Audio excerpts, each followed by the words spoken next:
So Chelsea are looking to stick with Robert Sanchez as our number one goalkeeper for the next season. But here is why that isn't necessarily a terrible idea.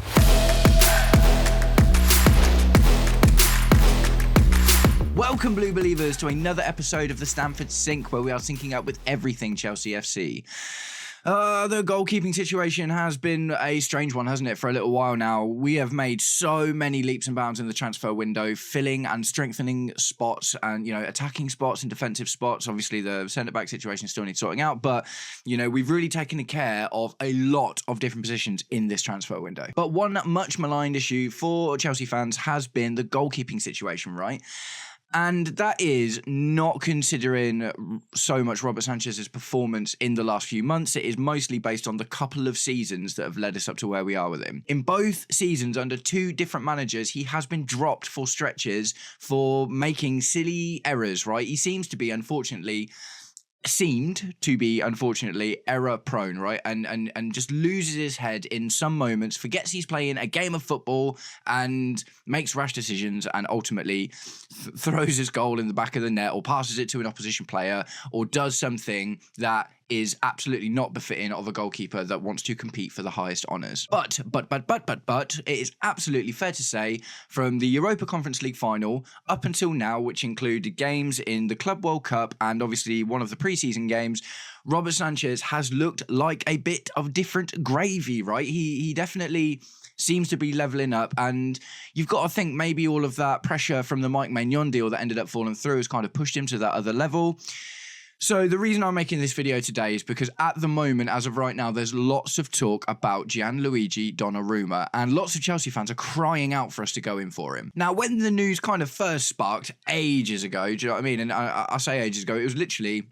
There was news about this before the Club World Cup final. So, 2-3 weeks ago, however long that's been now, I'm losing all my sense of time. But there was news about that happening already. And obviously the Club World Cup final happened and he kicked off a little bit. So it kind of died down. But like I say, man, lots of Chelsea fans have been interested in the idea of Donnarumma coming into the club. And obviously the guy won, the Champions League, the quadruple with PSG, and has been a consummate professional since the age of 16 when he started playing for AC Milan. So on the face of it, it makes sense. He's got all this experience. He's won all this stuff. He's a really, really big name. But there are lots of reasons why Gianluigi Donnarumma isn't a good idea, and I will go through a few of them now. So the first and probably most important one is he actually doesn't represent the type of keeper that Enzo Maresca is looking for. And you can see that plain as day embroidered in the reason that he's leaving PSG in the first place, right? So I think the reason that he's leaving PSG is twofold. I think that one has led to the other. I think that he is not ideally their perfect tactical fit. Luis Enrique's perfect tactical fit for a goalkeeper in their system.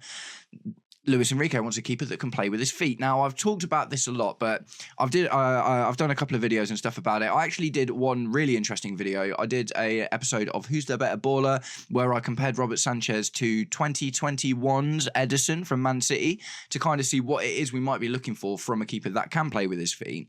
And go and check that video out, by the way. And what that told us in a nutshell is that shot stopping is one thing, but things like launch percentage and, sweeper actions, and there's a lot of obviously passing stats playing out from the back. There's a lot of stats that indicate whether a goalkeeper is getting involved in the build-up play or whether he's just being a shot stopper there. So from the PSG perspective, Donnarumma is a great keeper and they would probably keep him around had it not been for the contractual issues. But with those contractual issues and them being like, you're not even actually the perfect goalkeeper that we're looking for anyway, they have decided to give him the boot. The other thing, as I just mentioned very briefly there, is the contractual stuff, right? So PSG are looking to change their wage structure to the same one that Chelsea are doing, right? They want to start people off on lower base salaries and they want them to have incentive-based contracts so people are incentivized to play well in order to get more game time and better wages. Donnarumma basically was like, no, not interested in that at all. And Luis Enrique doesn't fancy Donnarumma as the perfect type of keeper. And you can see that because they have swooped in for Chevalier, who fits their tactical profile a lot better and is a young player that has agreed to an incentive-based contract. So just, as a quick aside from the actual goalkeeping stuff, I find it absolutely fascinating how similar PSG and Chelsea are becoming in their philosophy when it comes to team building, right? So I don't know what's going on at the PSG top end kind of thing. You know what I mean? The brass and all that. I know that still got the same owner, and obviously Luis Enrique's been there for a while. But we've got our Avengers group of technical directors and stuff, haven't we? And I don't know if PSG have changed to something like that. But what is happening at PSG is, as we've seen, they are favouring a young squad 100%, just like we are, and they have also looking to move their contractual structure over to that incentive-based thing as well. And the parallels between PSG and Chelsea are one of the things that should tell you why Donnarumma maybe isn't the best fit for us. So to bring this back round to Robert Sanchez, if you look into the stats of both of them right now, shot-stopping stats are actually in and around. I mean, technically, Rob Sanchez actually has some slightly better shot-stopping stats than Donnarumma does. But that is not the be-all or end-all of what is being looked for, right? We are looking for a keeper that can get involved with play, defensive actions, sweeper actions, launch percentage, pass completion. Do you know what I mean? These are the stats that are making the difference between the type of keeper that we're looking for and the type of keeper that we can go out and buy. So the issues with Chelsea buying Donnarumma, wages. He wants big money, right? He is not happy with this idea of this incentivized structured contract thing that he's being offered from PSG. So he's like, no, I don't want that. He's already on 200k plus a week. He just wants more money than that. And obviously he's close to the end of his contract at PSG now. And we're not going to go out and smash and destroy our wage structure in order to get Donnarumma in when he doesn't fit the tactical philosophy that we're looking for from a goalkeeper. So it's just a misnomer, man. It's absolutely not going to happen. And the thing is, maybe bar Mike Maignan, there's not really any other goalkeepers that were available and fit that tactical structure and are young enough to put on that incentive-based contract as well that we don't have to sign on a long-term deal. Mike Maignan was a stopgap. If you buy Donnarumma, he's not a stopgap. You're buying him, you're putting him on a 5 to 7 year deal, you're paying him 250k plus a week, regardless of how he plays.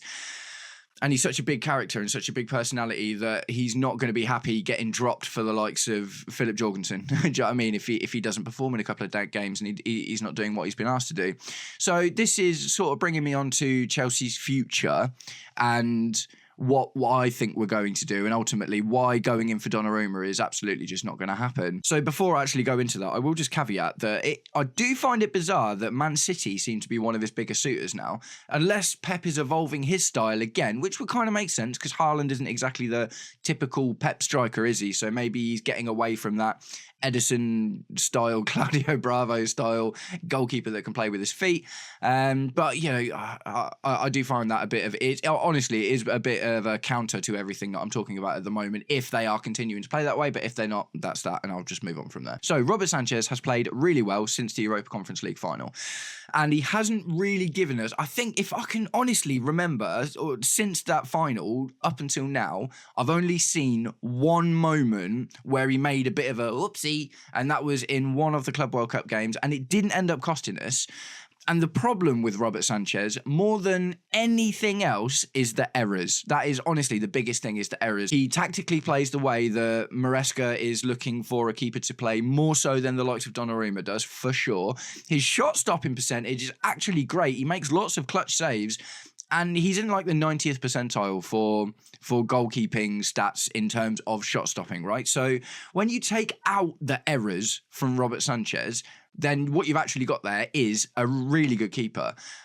Is he good enough to win the Premier League? I don't know, man. And largely that is going to come down to these errors. If what was it last season? 5 errors leading to goals last season. Five errors, not 10, five errors leading to goals last season. That's too much, man.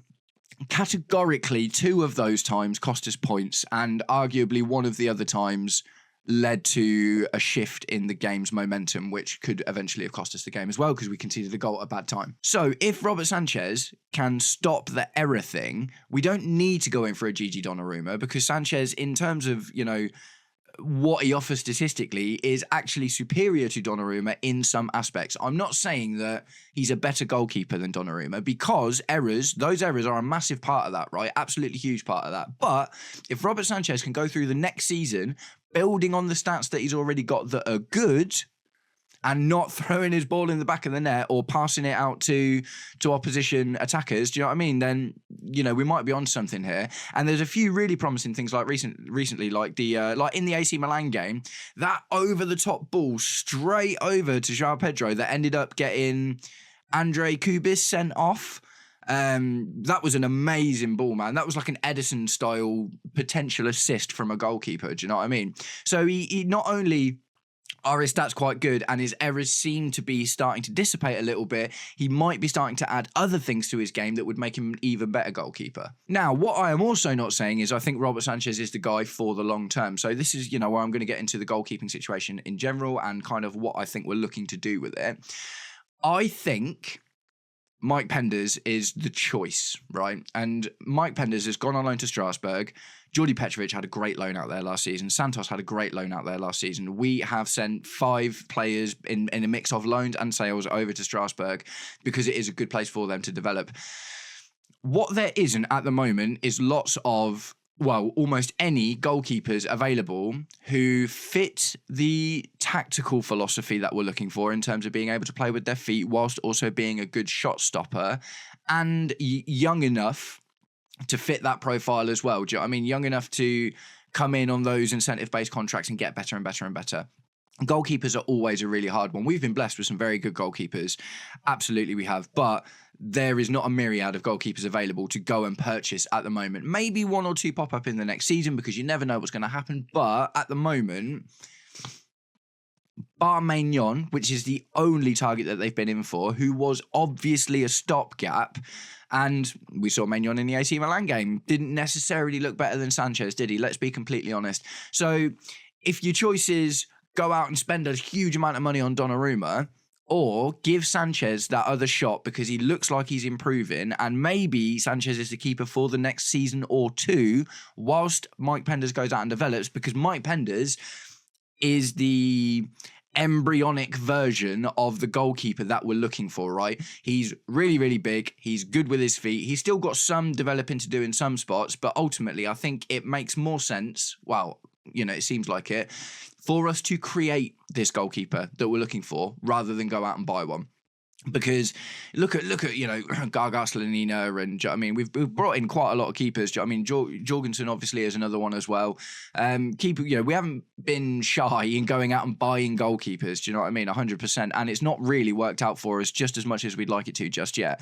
So instead of buying a keeper on a long-term contract right now that ultimately will stifle the development of Penders because he might go out and do really well, but then he comes back and there's a Donnarumma-shaped wall in front of him. Do you know what I mean? So if Mike Penders goes and learns to play the way that we want him to play at Strasbourg and has a good season or 2, because we saw Andre Santos be out there for 18 months. Do you know what I mean? He got that half-season loan and then got another full-season loan there, and now he's back in the Chelsea team. So yeah, I do kind of see it. When there's no goalkeepers available that fit your perfect philosophical structure, and you don't want to change your structure just because there's an expensive goalkeeper like a Donnarumma that's available, and the stopgap options like Mike Maignan are not exactly plentiful either, the answer is you keep Sanchez around, man. The answer is you just keep Sanchez around and do your absolute best to stop those high-profile errors. And I think this is part of the reason that we brought in that mentality guy, the mentality guy as well, the rugby guy. I forget his name, but we did a weird thing and we hired a guy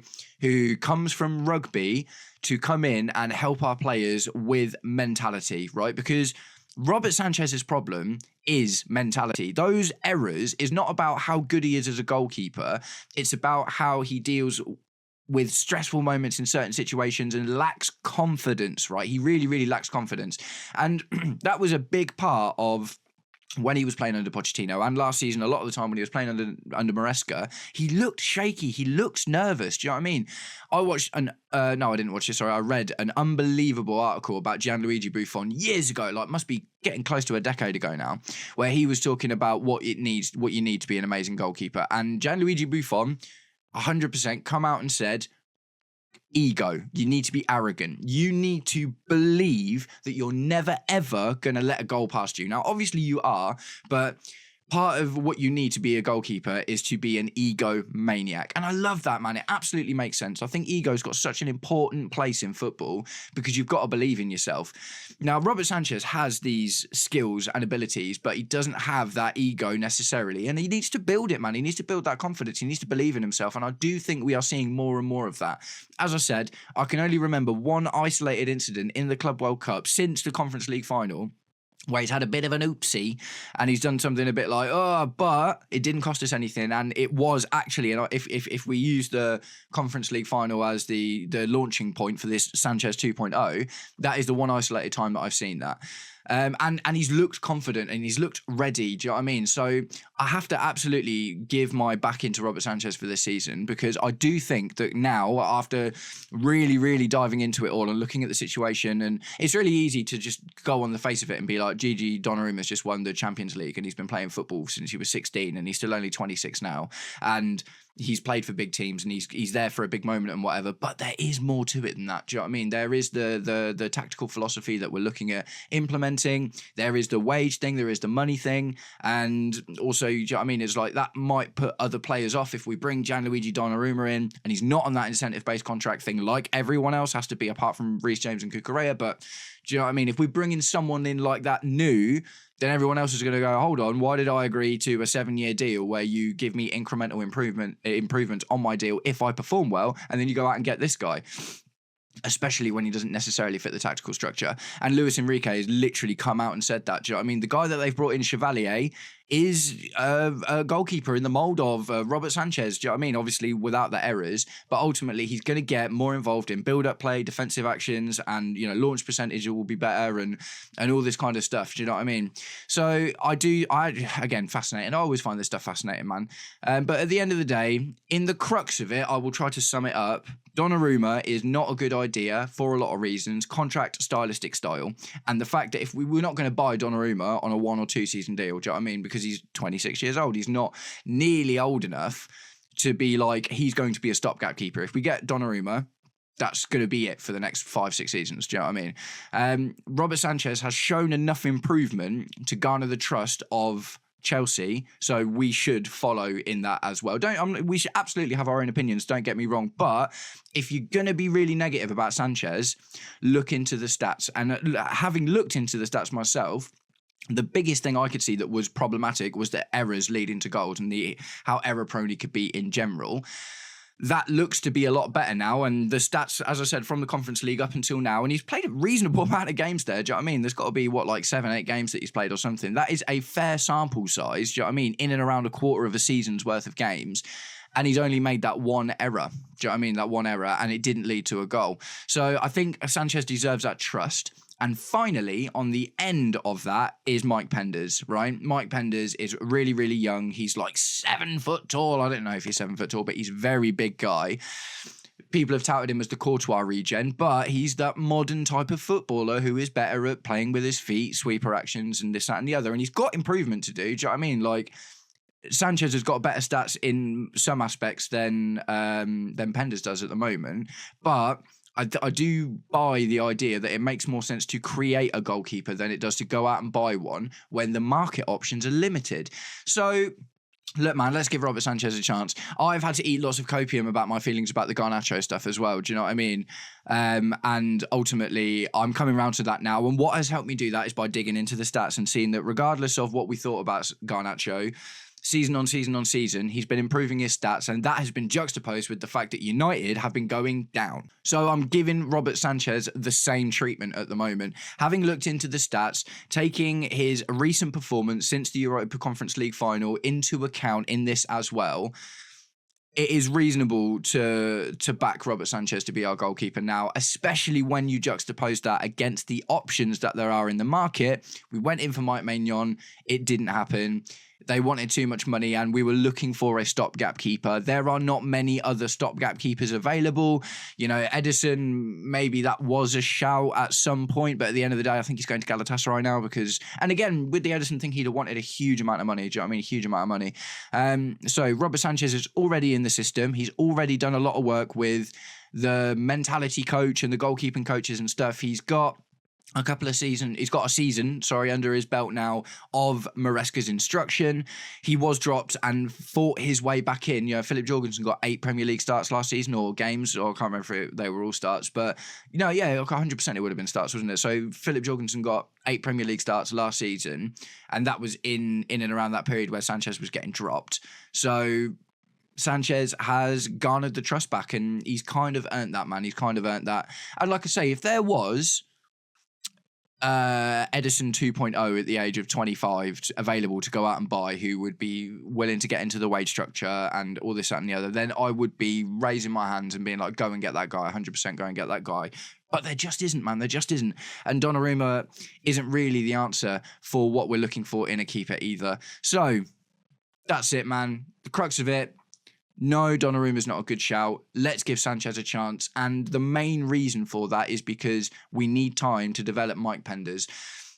There's a lot of trust in Mike Penders, and he was even being considered as being the backup keeper this season. But I think the Strasbourg loan is going to be better for him. So my understanding was that Strasbourg said they had a choice between Philip Jorgensen and Mike Penders, and they said, we'll take Mike Penders.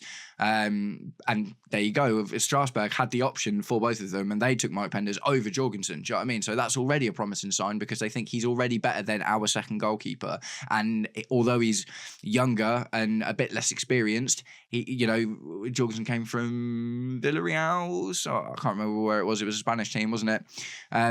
But yeah, Penders is rated highly by Strasbourg. That is an extension of Chelsea. They will largely try and turn him into that keeper. There was a lot of talk last season about them improving Petrovic's game as well. But again, maybe not quite enough. Do you know what I mean? I haven't actually really deep dived into Petrovic's stats last season, so that would be an interesting one to look at. But that's what I think, guys. That's my 2 cents on it. Let's back Robert Sanchez for this season. And at the end of the day, if I'm sat here in January and he's put a goal in the back of his net and made loads of, made 2 or 3 errors that have led to goals and looked anxious and whatever, okay, maybe we revisit in January. But the truth of the fact is, if we look at the recent sample size rather than the sample size of the whole of the last season, because everyone crosses a line at some point, don't they? When they go from being the player that we're a bit worried about to the player that is brilliant. Do you know what I mean? The same thing happened to Marc Cucurella and Moises Caicedo, for instance, and look how well that's turned out. Moises Caicedo did not start the season well, and Marc Cucurella was much maligned by Chelsea fans for a little while and was a real, became a stick to beat Graham Potter with, because he just kept on playing him. But both of those players at some point crossed over the line and are now stalwarts. They are some of the first names on the sheet every single time. I'm not sure if Robert Sanchez can get to that kind of level as a goalkeeper, but I do think he's the best option for us to keep right now, because we have seen improvement from him. And like I said, man, the Penders thing is going to be really interesting. So I'm going to wrap it up there, guys. This has been my rambling about the goalkeeper situation. If you enjoy my ramblings and would like to see more, please do me the distinct honor of liking or sharing the video, subscribe to the channel, or just roast me in the comments, whatever gets you through your day. But nice one, guys. I hope you are having a wicked day, and I will catch up with you very, very soon. Take it easy. Peace.